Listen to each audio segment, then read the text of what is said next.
Hi everyone. Okay, so thank you for watching the channel. Thank you for returning, and thank you for all your likes, shares, and subscribes. They're really all appreciated, and I appreciate you all very much. So, want to apologize. I haven't had really much time to post in the last few days, in the last week or so. Been very busy with work. Try to post a little bit more in the next few days, but won't be making any promises. Okay, so let's get straight to the reading. We start off with the King of Cups. Now, the King of Cups talks about somebody who is, as you can see, he's leaning into life. He's somebody who is very involved or who's attempting to be very involved. Maybe you're very involved with your family life, with your children, perhaps with your work, with your community, your school, your projects. And he's a person who's also very strong, emotional, and a deep emotional being, a very, as we're going to see with the Hermit and the Queen of Cups, they are both really deep people. So this combination over here with the Hermit and the Queen of Cups coming up next, it does talk about somebody, these two are already very deep people in and of themselves, the water signs, and then combined with the Hermit, it's just emphasize that much more. So there's a lot of wisdom with this, with the Hermit, and with the water signs, it's the emotional components. So we have a very good balance of heart and brain, and we also have a very deep, it's emphasized, it's underscored, very deep emotional intellectual bond. So we have the quintessence of love and the King of Cups over here. So a very strong connuxio emotionally, but now we added the Hermit, which makes this very strong connuxio that much more stronger because it's deep emotional bond and it's a deep intellectual bond. So really nice to see. Probably one of the best combinations you can get for a very deep emotional and fulfilling relationship. So nice to see that there. The next cards that we get is the Knave of Cups and the Ace of Pentacles. So the Knave of Cups can talk about a message. It can also talk about intimacy, and the Ace of Cups talks about success. So the message would appear to be that there's some communication coming, which you're going to be receiving, that talks about your success. So really happy to see that for you. And it can also mean that this relationship, that's maybe a budding relationship that's just started, or maybe it's a long-lasting relationship. It's got a lot of success. It will continue to have a lot of success. So whether it's a budding relationship or whether it's an existent relationship, this is a really beautiful relationship. There's a lot of success, a lot of love in here. And it just confirms the three cards that have just been preceded, actually. So, next up, and we have the first of a series of one cards or aces, because there's a series of aces and 10 cards that are going to come up, as you're going to see. And this is the first one of them. The next one, actually the next ones, because the Sun is also 19 card, which reduces to 10 in numerology and then to 1. So we have 2 1 cards here just after the Ace of Pentacles. And here we have somebody who's able to manifest abundance in their life, somebody who's able to put their mind into whatever they're doing and get things accomplished, somebody who is very resourceful.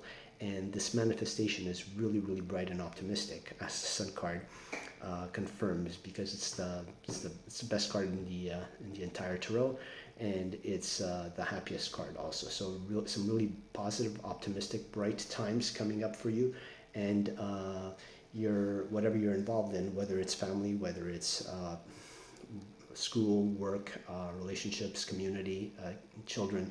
There's some really good optimistic times coming up for you with all your great involvement and diligent work in all that you do. So really nice to see that. 2 1s following the Ace of Pentacles. Really a bright new beginning is being told by the cards.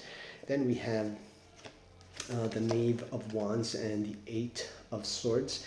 Now, this is a card that can talk about help, somebody who provides help, somebody who is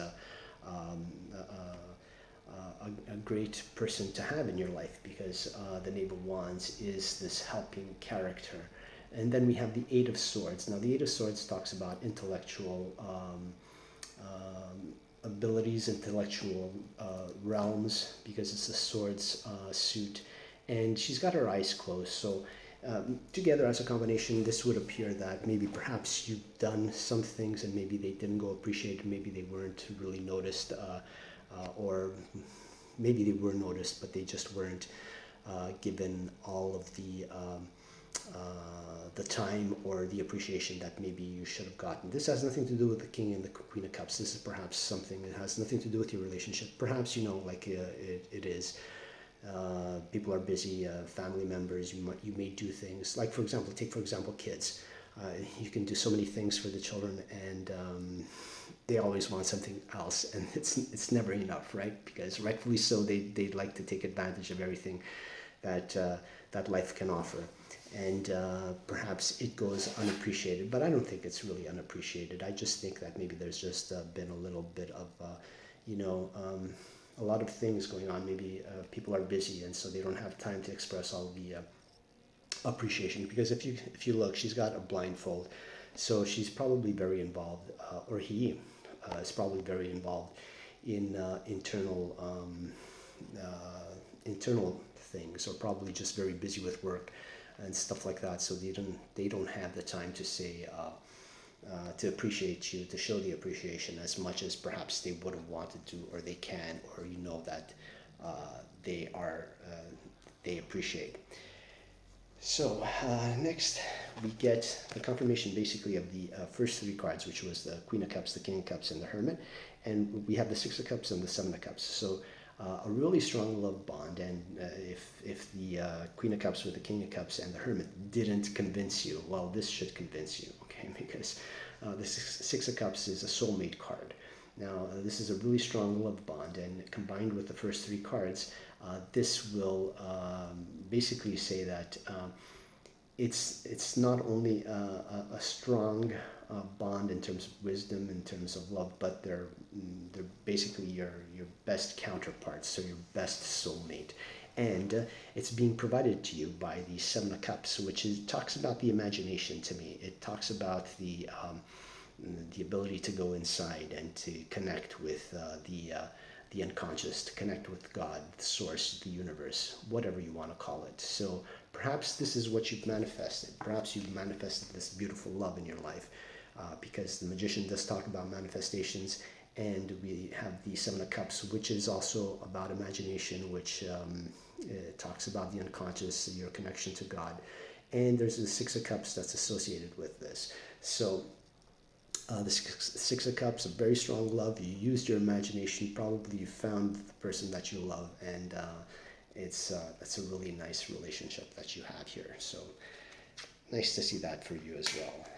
The next cards that we have are the Ten of Ten of Pentacles with the Strength card. So strong abundance. So if you saw, the reading so far has been pretty much about love, although we didn't get the Ace of Pentacles, which does talk about money and success, as I mentioned.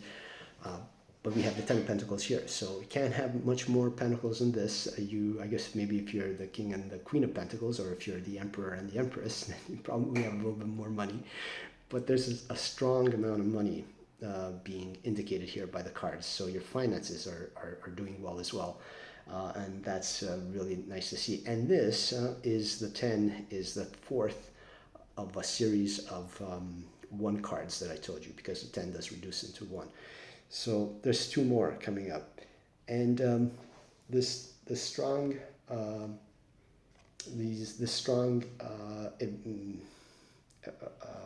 indication or about your finances is being also underscored and emphasized with the next 2 cards, because the next 2 cards are the clarifying cards, and the clarifying cards were the bottom 2 cards at the bottom of the deck and the 2 cards at the top of the deck, and look at what they are. So we're going to start off with the top of the deck, where we had the Ace of Swords. This is the 5th 1 card. with the Four Cups. So this is a brand new beginning. It's also talking to you about strength with your thoughts. And could also be the card that I call cut the crap card, but here it's talking about a really strong new beginning, maybe some triumph, maybe it's also just confirming the success that I was talking to you about. And the success is being brought to you because of your ability to manifest. So look what we had. Basically we had, oh sorry about that, just let me get the card set. It fell. So look what we had. We had two cards that were next to each other, which was the Ace of Pentacles and the Magician. And then we have the top two cards at the top of the deck, which is the Ace of Swords and the Four Cups. Now, the Magician is somebody who's very much in touch with the unconscious, okay, able to manifest things. And the Four Cups, okay, here's the hand of God, okay, so basically a conscious, the Ace of Swords, a conscious contacting of the unconscious. So it's basically underscoring what these two cards were saying. There's some success coming because you're able to manifest, because you're able to get in touch with your unconscious. And now at the top of the deck, we have this confirmation. This is the conscious card, the Ace of Swords, using your thoughts, okay? And you were able to get in touch with the unconscious. Look at the cup that's coming from behind, the Ace of Cups, which is God, okay? The overflowing abundance. And this manifestation is bringing you an overflow of abundance in whatever it is that you're working at. So a confirmation of what we saw earlier on in the reading from the top of the cards. This is a really, really powerful message being given to you by the reading. And at the bottom of the deck, okay, so if that wasn't enough for you, look what we have at the bottom of the deck. Bottom of the deck, we have the Fortune card, okay, so with the Star card. So an abundance of money, like I said, and some wish fulfillment that you have. So amazing cards to have both at the top of the deck and the bottom of the deck. This is talking about some luck, maybe some reward for all the diligent work that you're doing. And the Star card also talks about a wish fulfillment, which could be you getting in touch with your unconscious, like I said, because the star is, there's that saying, what is it? Is it the Disney song, actually, when you wish upon a star? Perhaps it's that one, I can't remember. So you get in touch with a deep part of yourself when you have a desire, like Abraham Hicks says, you have a desire and the universe answers. And here it is. The universe is answering and you're getting reward with fortune, and it's because you're able to get in touch with your unconscious. So all these cards talking about using your conscious ability to contact using your conscious ability to contact your unconscious, and what results is that the universe answers back, okay, the Star card, the universe answers back, and it's providing you, the universe answers back, and it's providing you with fortune. Okay, so this reading is really one confirmation after another, actually, and I like the way the cards fit into this whole entire reading here. Because it really just says what you actually are seeing is actually happening, because I'm giving you the message a few times. Okay, so I hope you enjoyed this reading. Please remember to like, share, and subscribe.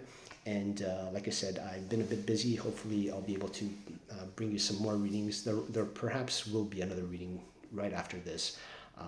And hopefully I'll be able to get some readings in tomorrow, but I don't know. If not, hope to see you soon, and have yourself a nice weekend or a nice weekday whenever you're watching this. It's going to be Sunday tomorrow, so have yourself a nice time and take good care of yourself.